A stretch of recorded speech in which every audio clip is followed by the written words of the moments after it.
welcome to the video for DFE Test 1. This is going to be a full run through of Test 1. I'm going to do it under time conditions. I'm just going to do it exactly the same as you guys would. As you can see from my screen, I've got a sort of split screen. I've got the DFE test on the left hand side and I've just got an on-screen whiteboard on the right hand side. To do really one of two things. Partly it's for me to do my working out, but it's mainly so that you guys can see what working out that I do, and also really to see what notation I kind of write down as I'm doing the questions, particularly in the mental arithmetic. But anyway, I'm not going to babble on too much. I'm going to get on with the questions and try and explain things as much as possible as I'm going along.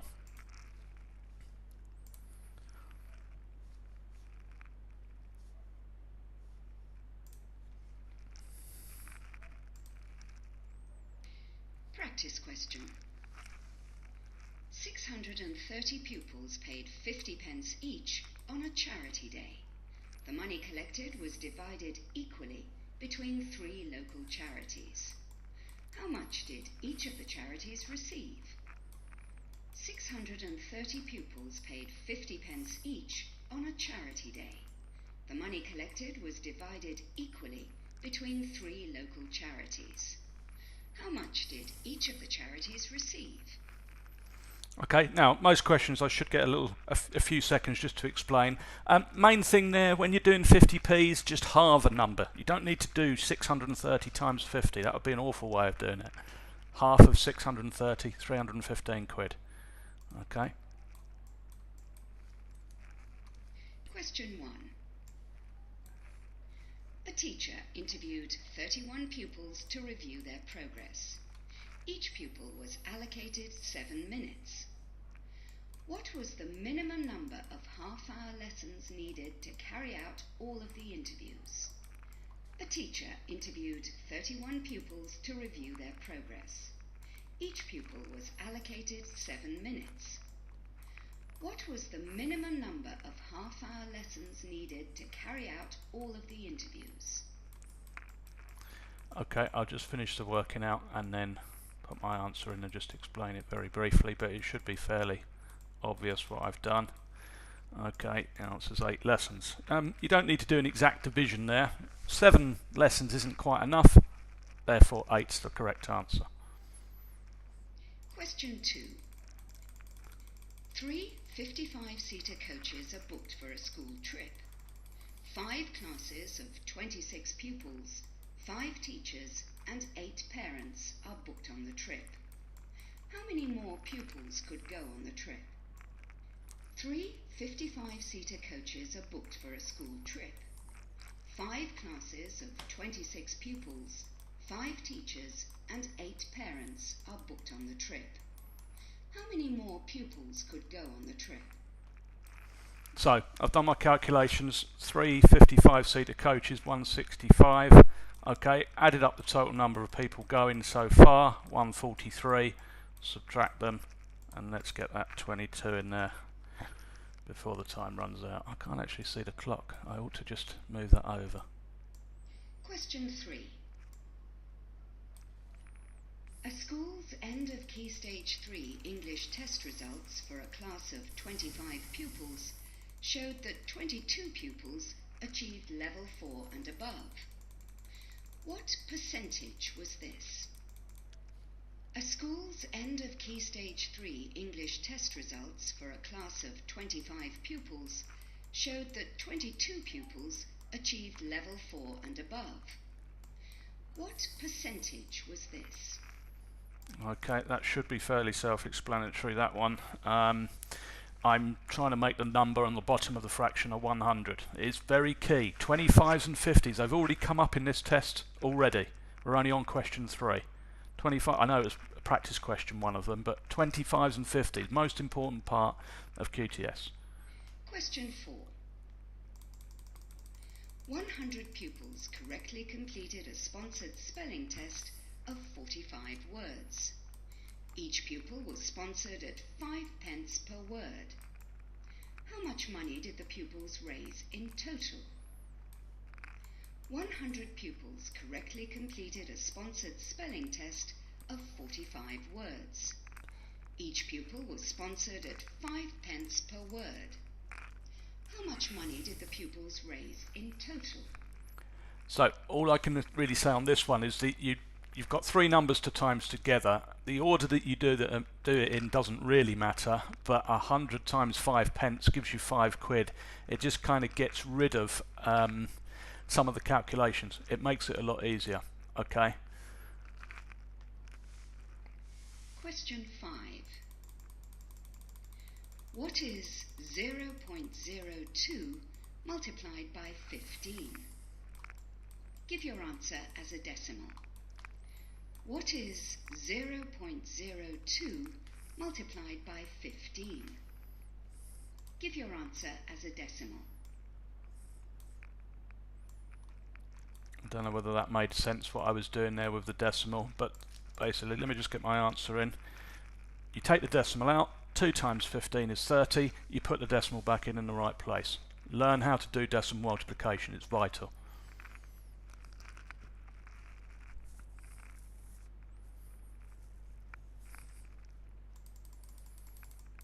Question 6. In a group of pupils, 87.5% passed a GCSE examination. What fraction did not pass? Give your answer in its lowest terms. In a group of pupils, 87.5% passed a GCSE examination. What fraction did not pass? Give your answer in its lowest terms. There's a few different ways of doing this one, but you need to recognise that 12.5% is an eighth, and then you can start recognising things like 87.5%. If you're not sure how I got 12.5, it's 100 subtract 87.5. Okay. Question 7. Pupils spent 25 hours in lessons each week. 6 hours per week were allocated to English. What percentage of lesson time per week was spent on other subjects? Pupils spent 25 hours in lessons each week. 6 hours per week were allocated to English. What percentage of lesson time per week was spent on other subjects? Okay, so I would encourage you to just work out the percentage for English here, which is 24%. Already done it in this test already. 25s times by 4, 24%. 100 take away 100 take away 24, 76. Question 8.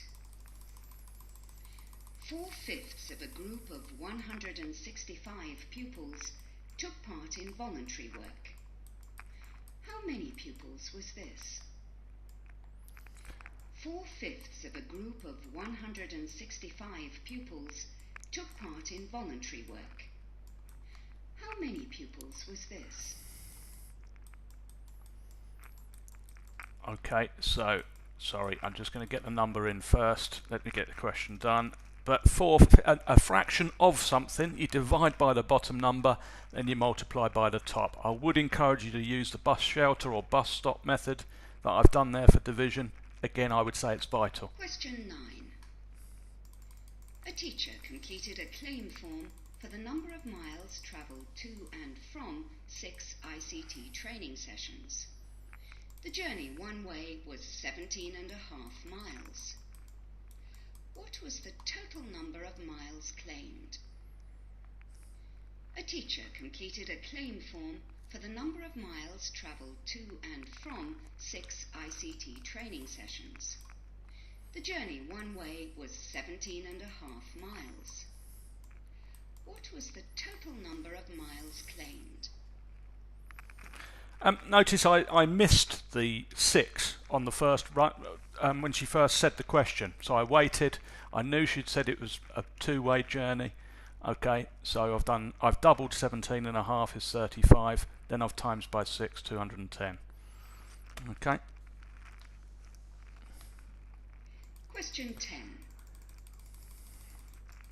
A pupil scored 73% in a test.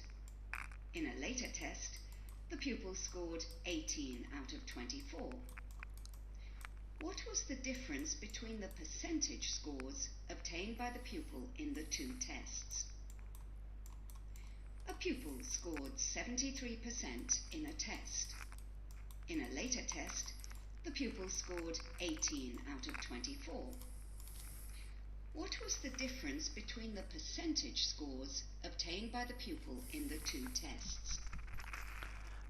Pretty simple question in my opinion. As long as you don't get muddled up with it, you're simplifying 18 over 24, you bring it down to 3/4, 75%. That should again be one of those ones that you just know. And then 75 take away 73. Hopefully that bit was obvious. Question 11.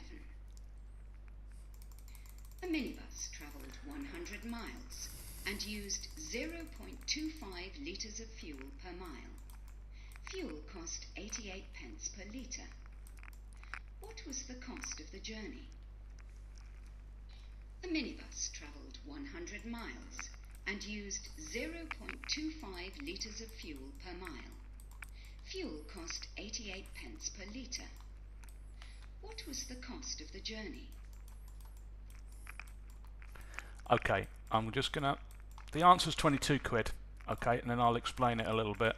Okay, again, 0.25 is a quarter.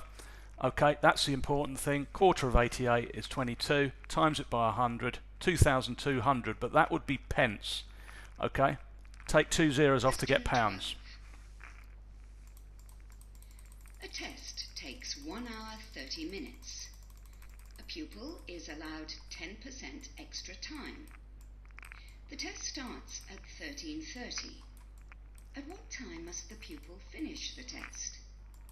Give your answer using the 24-hour clock. A test takes 1 hour 30 minutes. A pupil is allowed 10% extra time. The test starts at 13:30. At what time must the pupil finish the test? Give your answer using the 24-hour clock.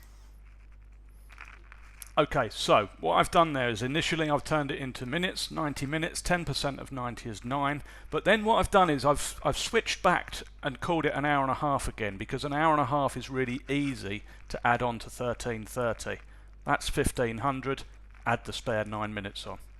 Okay, oh good, that's the mental maths done. Okay, right, so as I say, I'm under a little bit less time pressure now. I can actually, it's a little bit easier to teach stuff, but I'm going to still try and do this well within the time limit and really focus on reading the questions carefully and then doing any calculations that we need to do. Okay, if I need to bring the calculator up, I will do that on the screen as well. I'm just going to move this over a little bit to make the pictures a bit bigger.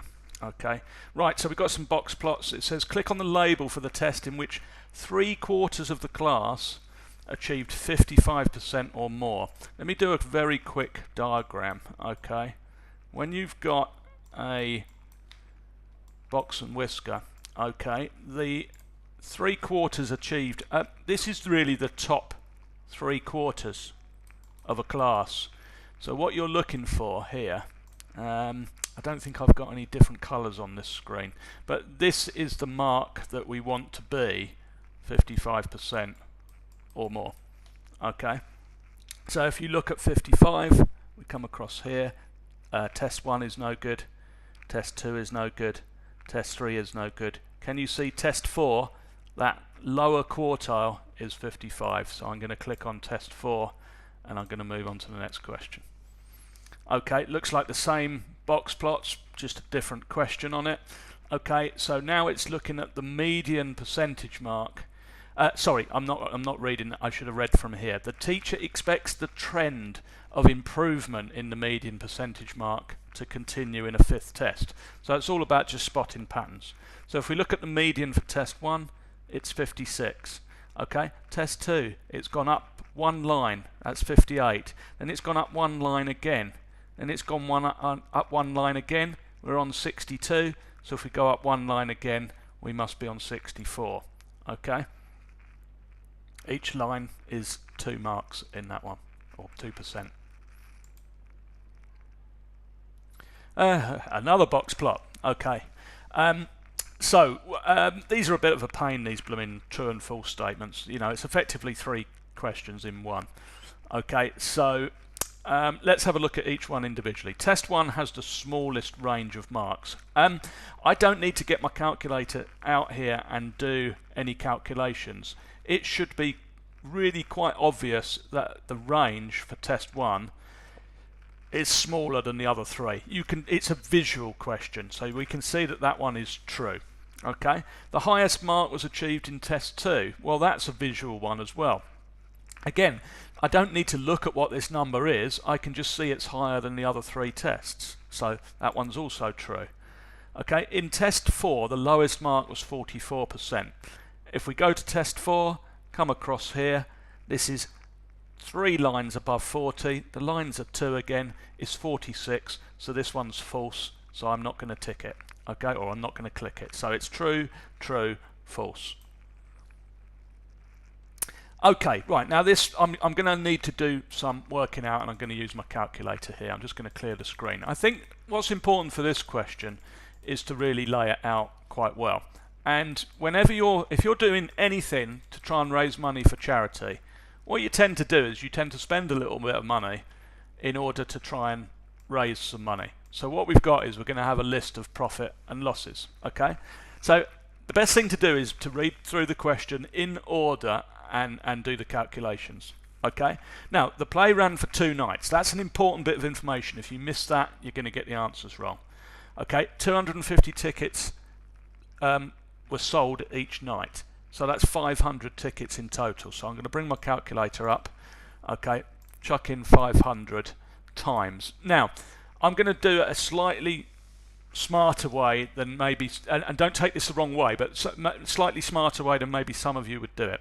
Okay, what I'm going to do is I'm going to look at the tickets. They're sold for £1.50, but I know they cost 10 pence to print, so the profit on the tickets is £1.40, so I'm just going to times that by £1.40. Okay, sorry, I couldn't find the equals button there. So that's 700 profit on the tickets. Okay, then we've got some cans of drink, and I'm going to do the same with the cans of drink. Okay, the cans of drink, they were sold for 40p, but they cost 30p, so you're only making 10 pence profit. Okay, now we sold 500 again, so it's 500.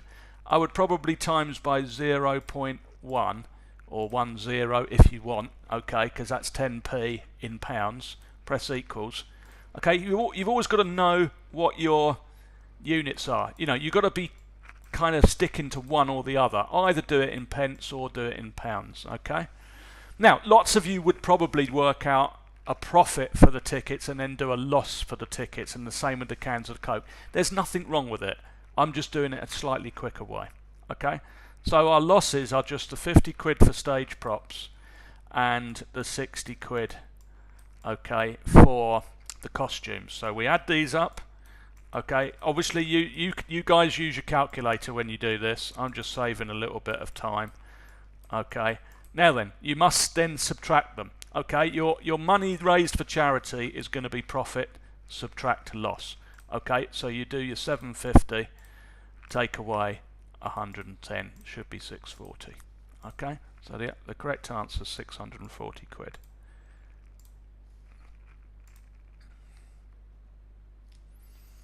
Okay, looks like a speed, distance, time question. Okay, and really that's what you've got to do, is you've got to have a quick look at the question. Don't, you know, I haven't really focused on the numbers. I've just had a quick look at the question. I've seen a distance in there. I've seen a speed in there, so I know it's a speed, distance, time question. Okay, so let me just move this over a little bit. Just bear with me a second.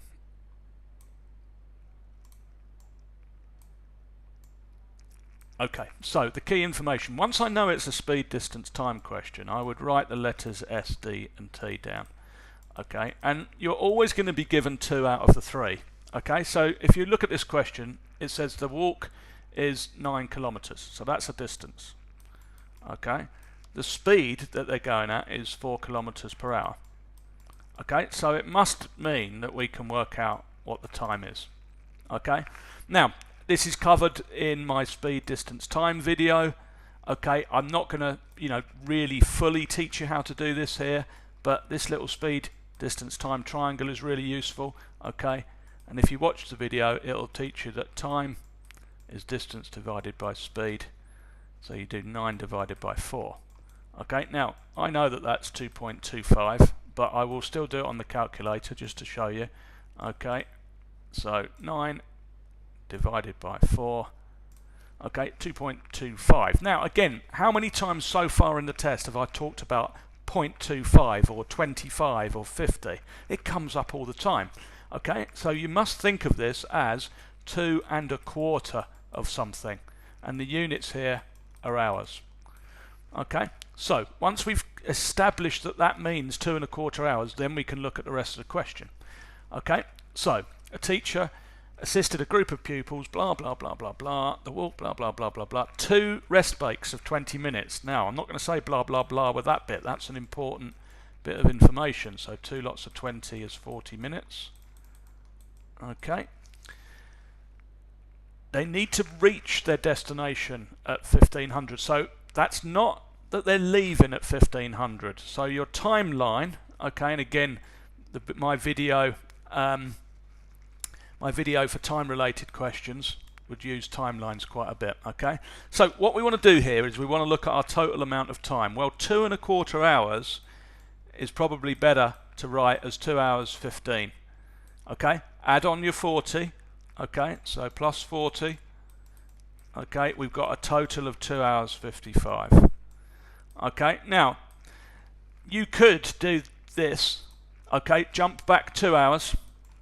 Okay, and then jump back 55 minutes. Okay, that's probably the safest way to do it. Another way that I would teach it is to go back 3 hours to 12 o'clock and then forward 5 minutes. But I see too many people get confused with that, if I'm honest with you. They end up subtracting the 5 minutes off as well. Okay, so I'm going to stick to going, we went back 2 hours, okay, and then we went back 55 minutes. Okay, so we need to leave at 12:05. Okay, let's move on. Okay, so you can see there was quite a lot of writing out that I needed to do there, particularly in terms of explaining it as well. Okay, this one, excuse me, this one much less so. I'm just clearing the screen while I'm talking. Okay, the best way to approach these questions is to just get a fraction. Okay, whenever you see the word proportion, just chuck that word out the window and use fraction. Okay, so if we have a read of the question here, it says what proportion of the class, we're going to say what fraction of the class can speak 4 languages. Now, it doesn't matter that the final answer needs to be a decimal. That's got nothing to do with it. You still start with a fraction. Okay, so now normally you would probably have to add the numbers up to see how many people are in the class. They've already done it for us. Okay, it's 29. So our fraction is going to be something over 29. Okay, 4 languages is the yellow slice of pie, which is 3. Now, once you've got your fraction, we can use our calculator to turn it into a decimal or a percentage, and we can do that pretty quickly. It's 3 divided by 29.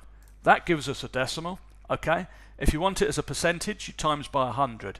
This question, they want it as a decimal, so we'll leave it like that, and then we just round it to 1 decimal place, 0.1.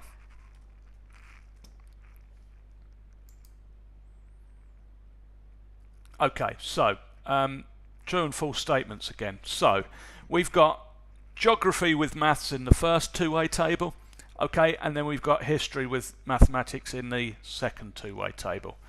Okay, I've got a separate video for two-way tables and raw data.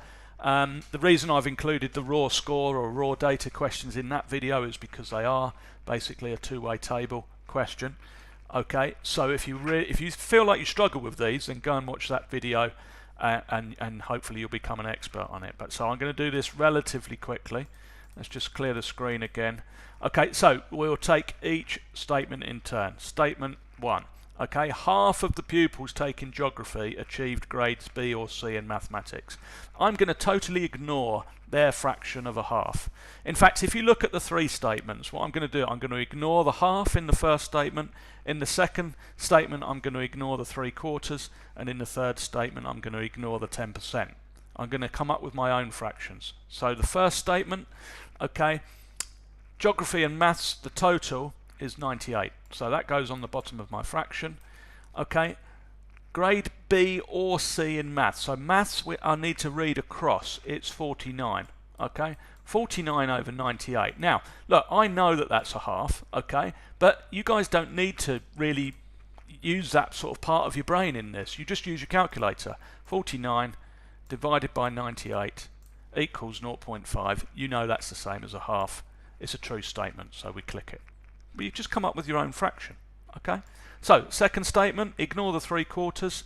Okay, we come up with a different fraction. History this time, so the second table, okay, it's 52 people in total. Grade E and above in history, so that's going to be, history is up here, so we'll read down here. These 5 people got A to A star, these 22, B to C, these D to E, so I need to count these up. So it's basically 5 plus 22 plus 14. I'll be honest with you, I can't be bothered to get a calculator out to do that. You guys can. You can always pause the video and do it yourselves. 41 out of 52. Okay, so again, I'm going to go straight to my calculator here. My calculator will tell me whether that's bigger than 3/4 or not. 41 divided by 52. Okay, can you see how that's 0.788? Now you should know that 3/4 is 0.75, so it's a true statement. Okay, it is more than 3/4. Okay. Third one, come up with my own fraction again. So this time we're back to looking at geography. We're looking at the first table. So out of the pupils taking geography, again it's 98 at the top. Okay. A star or A in geography, I go to geography at the top, A to A star, come down to the total that got that grade, 13. Okay, now again, I'm just going to put that in my calculator and let the calculator tell me whether it's more or less than 10%. It's not the only way to do it, I just like to do it this way because you can basically do this approach on almost every single one of these questions. Okay. Can you see how I've got 0.13? Let's just turn it into a percentage. Times by 100. Okay, it's 13%. Or it's over 13%. This is a false statement. Okay, so it's a true, true, false. Let's crack on. Okay, right, these do confuse people, these questions. It's kind of got reading age and actual age, that confuses people, but in a way, really, to be honest, you don't really need those numbers at all in this question. The best way to get your head around the table is just to look at one pupil. So if we look at pupil A, okay, on the 1st of March 2011, this pupil was 6 months ahead of their reading age. Okay, on the 1st of June, they were now 13 months ahead of their reading age. So this person's really improving a lot. They've improved by, now again, you don't really need a calculator to do this, but I'm doing 13 take away 6. That's the improvement, 7. Okay, so pupil A is 7. Now, you've basically then got to try and quickly do that for every single other student, okay? But that would be quite slow, okay? I think you kind of got to try and use your intuition a little bit here. If you look at B, B is only 4. Okay, C hasn't even improved, so you wouldn't even bother looking at them. Okay, because we've got to click on the letters that show an improvement of 6 months, of more than 6 months. So look, A, we're going to click. Okay, B, no. C, no. D, no. E, well, 25 take away 18 is 7, so we're going to click on E. Now, F is a tricky one, okay? This is where your negative number stuff comes in. If we stick to what we did with pupil A, we did 13 take away 6. If you do the right-hand number, which is 2, and then take away the negative number, minus 5, okay? I wondered with this. These calculators don't actually work. Okay, you can't actually do 2 take away minus 5. You can do that on a scientific calculator, so that's quite important for me to know. I'm going to do it on the screen over here. Okay, 2 take away minus 5 is the same as 2 add 5, so it's 7. So you would click on this one. Probably a better way of seeing it is to use a number line, and you're looking at the difference between minus 5 and 2. Okay, this is a bit like the temperature questions. Okay, plus 5 plus another 2 is 7.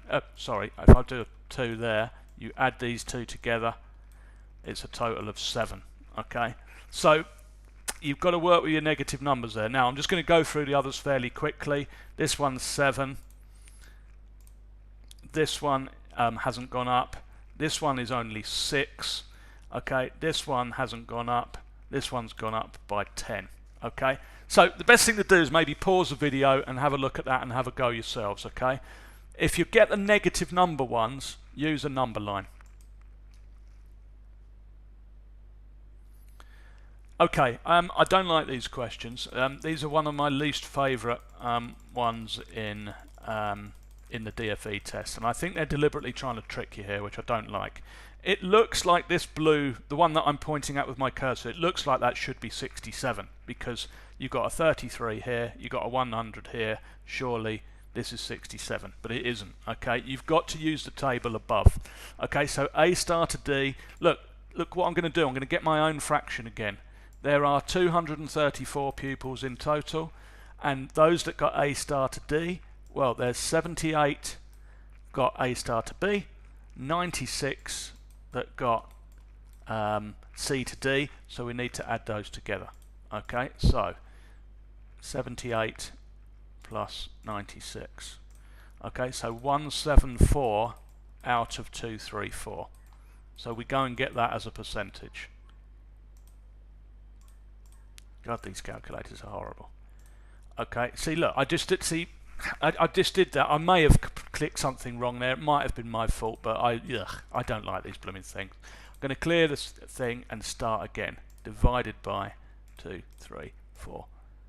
Okay, so can you see 0.74? Okay, again, I can times that by 100 to turn it into a percentage.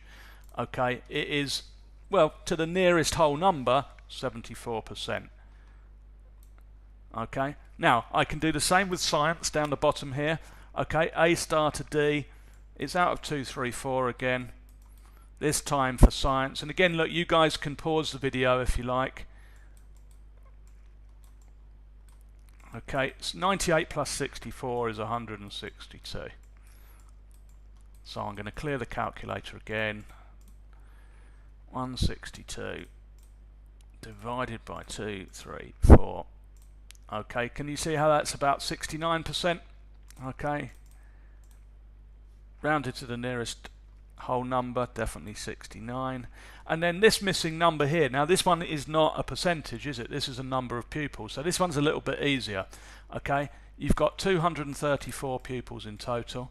If we subtract off those that got C to D, that's 84, and then subtract off those that got A star to B, which is 76, we've got 74 left over. Okay, let's move on. Cumulative frequency, these do trick people quite a bit. Okay, I'm going to draw something that should make absolute sense here, and this question, this isn't a maths question really at all.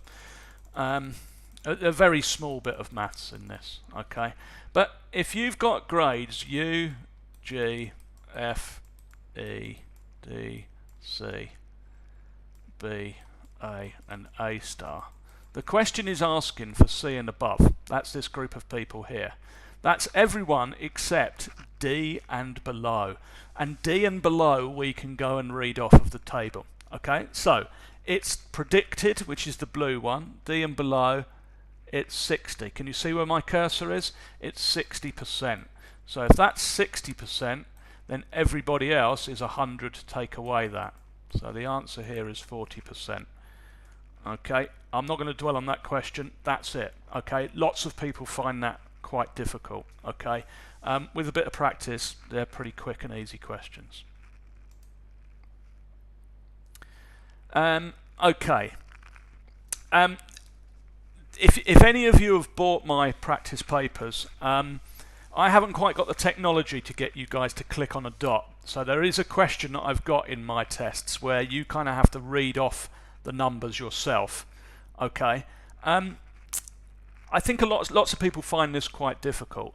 I don't really know how to explain it, but look, if I click on that dot G, can you see that that's 32 and 32 in both years? Okay. Now, I'm quite good at just seeing that, if I'm honest with you. Don't ask me why. I just am. Okay. Well, it's just because I'm doing maths every day. Okay. So I'm kind of looking in roughly the right place. When I look at F is too high up. When I look at M, it's too low down. I'm looking for stuff sort of on that diagonal line that you get on some of the scatter diagrams that you see in the tests. Okay. But really, you can just sort of, you can guess. You can kind of look at one and read off the numbers. If it's not quite right, go to another one. Okay? But that's it. Simple as that.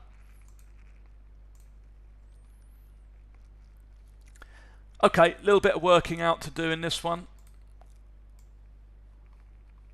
What have we got? We've got 3 classes. Okay. 28 pupils in each class. So let's do the 3 times 28 first. Okay, so we've got 84 pupils in total. But this is a very important bit in terms of reading the question carefully. It says they're going to work in pairs. So if I divide that by 2, okay, we've got 42 pairs of pupils working together. And they need 10 cubic centimeters for each pair. So I times by 10. So we need 420 cubic centimeters of acid. Okay. Now, then the next sentence says that each pair repeated the experiment. That's going to double the amount of cubic centimeters of acid that we need. There you go. That's the answer. Okay. Now, really, all that was just doing the calculations as I went along and just reading it very, very carefully. Okay. I'd encourage you to do the same. Okay, a couple of missing numbers again. We just have to kind of have a careful read of what we've got. We've got boys and girls in the top table and their mean point score per pupil in 3 different years. Okay, and then underneath we've got the difference between the boys and girls. Okay, so I think you can probably see, and it's always worth checking the other answers.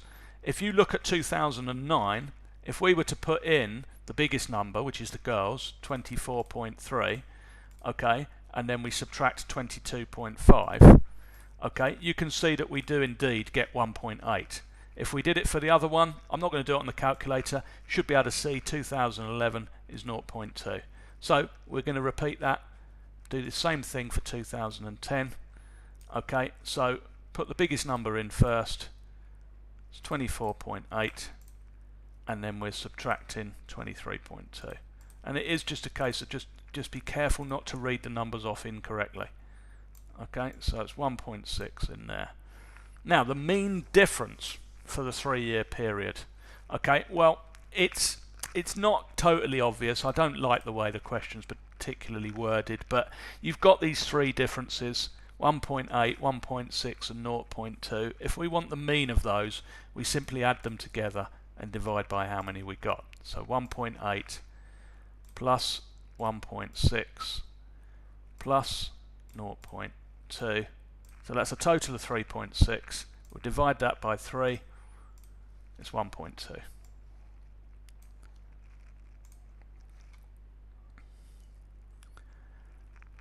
Okay, I'm going to clear my screen on this one because I'm going to jot a few numbers down.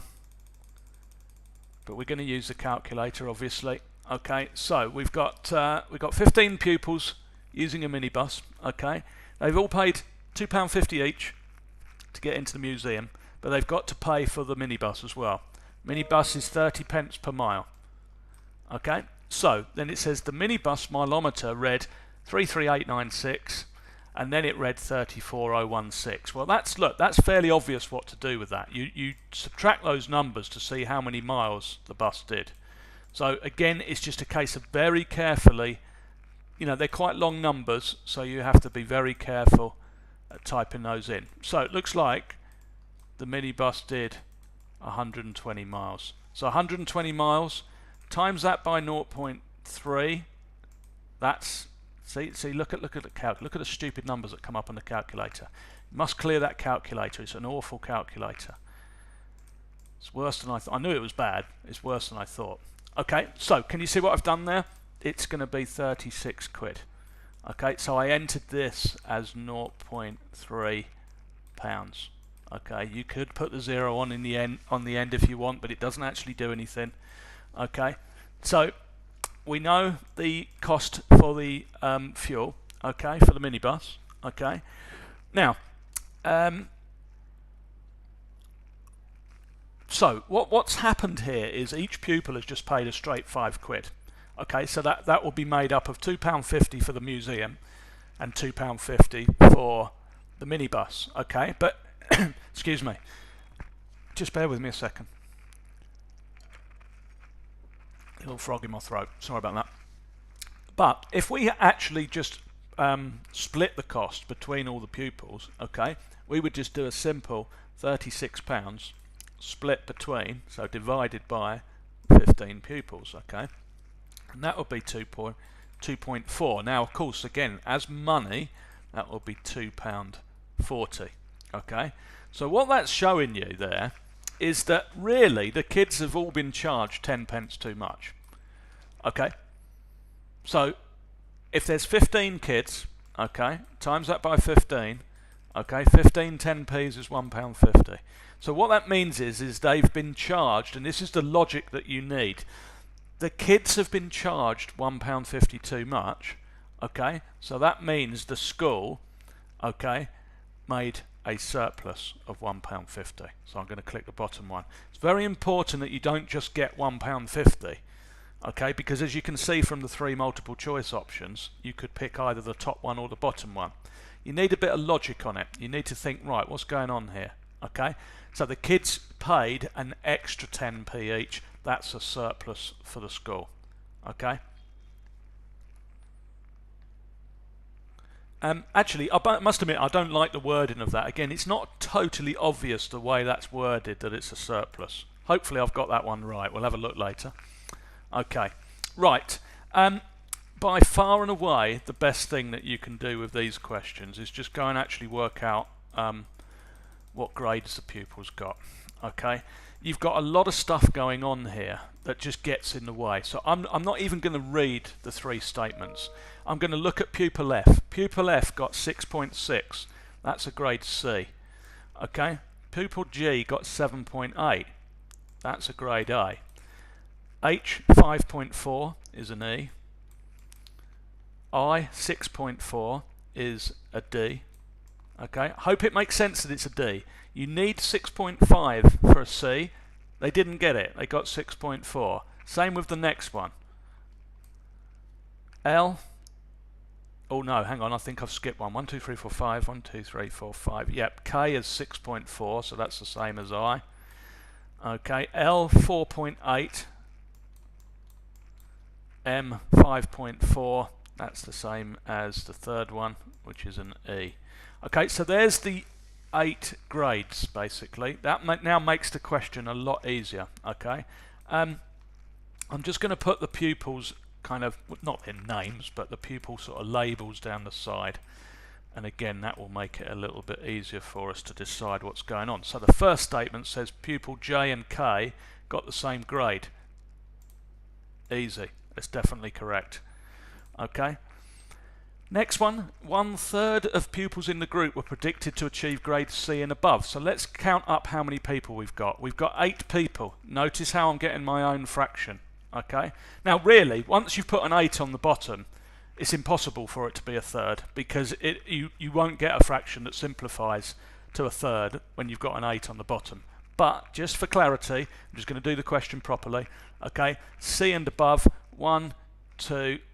That's it. There's only 2 people. So it was 2 out of 8. That would simplify to a quarter, but it's clearly a false statement. Okay, last one. The mode is a D. That's an easy one. Look, the mode is the most common. We had 3 Ds on our list. Okay, D is the mode. Easy one to click through and move on to the next question. Okay, what question number? Oh, we are on the last question. I've got 4 minutes left. Good. Okay, right. Well, again, it's a bit of a pain because it's 3 statements, which always takes a bit longer. Okay, so we've got what we call a composite bar chart on the right. Okay, the good news is we don't have to really read the chart at all because they've put all the numbers on for us. Okay, and they're percentages of lessons. Okay, so most important thing in this question, up at the top here, is 20 lessons. Okay, that is the key to this question. 20 lessons is the total. Okay, so if we have a look at the first statement, the reception year had 2 fewer lessons graded unsatisfactory stroke poor than year 2. Okay, so unsatisfactory stroke poor is the grey one. So reception, 5%. Well, 5% is a 20th. 5% of 20 is 1 lesson. Okay, if you wanted to do that on your calculator, okay, then 5% is 0.05, and then you multiply by 20. That would also give you a 1. Okay, year 2, okay, was 10%, so that's 2. Okay, so this statement's false. Reception had 1 lesson. Okay, year 2 had 2 lessons. It's a false statement. Okay, so in year 3, 7 lessons were graded as good stroke very good. So good stroke very good is the blue. Year 3, 35%. Okay, so it's 35% of 20. Now again, you all probably know methods for working that out, but this is a calculator section. Just use your knowledge that 35% as a decimal is 0.35 times by 20. It's 7. It's true. Okay, so last one is a ratio. So good stroke very good, which is blue again. Okay, and unsatisfactory stroke poor, which is grey, in year 6. So year 6 blue is 45%, okay, and the grey one is 5. If we simplify that, if you divide both by 5, you get a ratio of 9 to 1, okay, not 5 to 1, okay, so that's false. So just the middle one is true. I've got about 1.5 minutes left. I'm going to click next question, and hopefully I haven't made a stupid mistake in there. Okay, so let's have a quick look. Bloody hell. Phew. Okay, I'd have been a bit disappointed if I got to the end there and had got 1 or 2 wrong, and it would have probably only been me not reading the question carefully. Okay, so hopefully within that video there'll be some, look, there's bound to be some questions you were okay with and you'd get right on your own. There might have been some that you would have got wrong through silly mistakes, but hopefully you've learnt a few key skills and tips, even just that little bit at the end there, using 0.35 as a decimal instead of using a percentage when you've got a calculator. It's a really important thing. Okay, so there you go. That's DFE test 1 cracked. Okay, I will do the other 3 tests over the next week or so. Okay, thanks very much.